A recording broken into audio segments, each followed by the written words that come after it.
Lauren Day has more. Oh, do they tickle? I just love playing with babies all day and being able to call it my job, and being able to cuddle and put babies to sleep and then photograph them.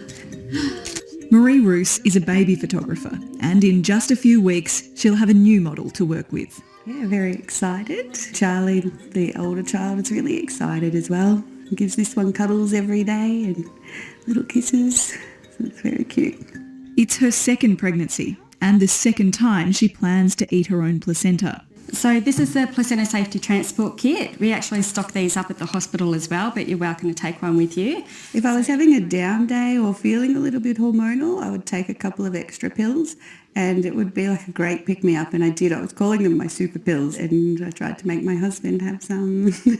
But yeah, it was just amazing.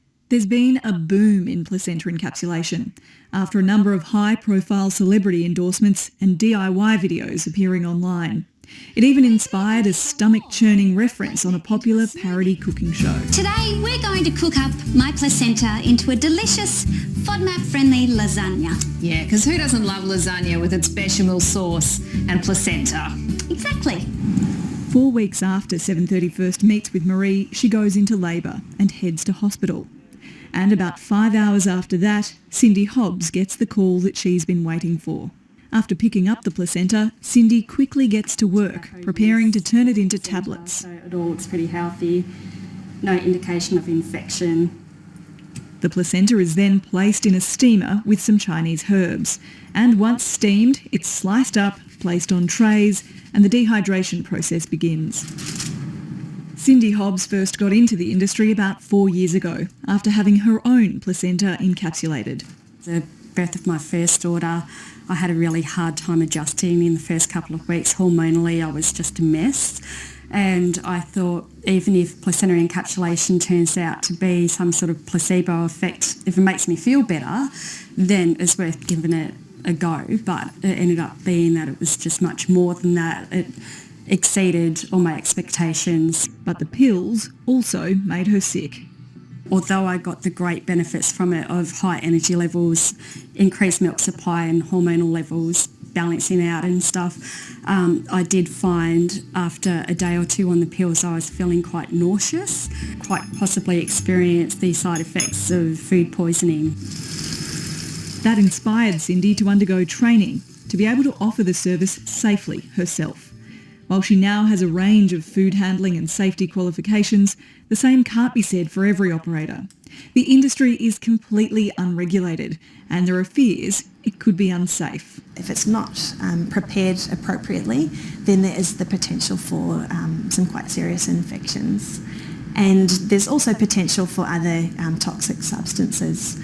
So there's been one research paper looking at heavy metals in the placenta capsules.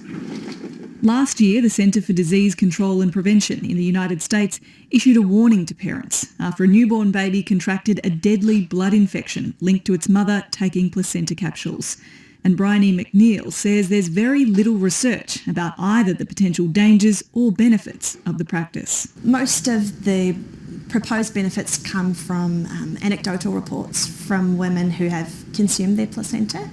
And one of the problems with these kind of reports is that they're not subject to the same kind of scientific rigour that we would expect. The Placenta Encapsulation Association doesn't keep statistics, but believes thousands of Australian women consume their own placentas every year. It estimates there's been a fourfold increase in the practice over the past 5 years, and that's raised the question of whether authorities need to step in to oversee it.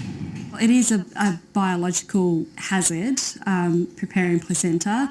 You've got things like HIV and hepatitis B and things that you need to, be aware of and have safety standards for and procedures to deal with those sort of things. To make cookies in a kitchen for somebody to sell at a market, you're required by law to have your kitchen registered, but there's nothing like that for placenta encapsulation, so it's crazy in my eyes.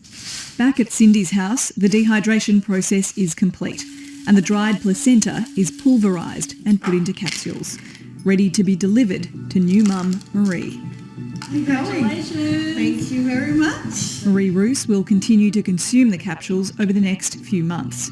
There you go, there's your package. During her first pregnancy, she called them her magic pills, and despite the warnings, she's confident they will be again. Yeah, I'm really excited to get started. I'm feeling good so far, but I know it'll give me an extra bit of a kick now.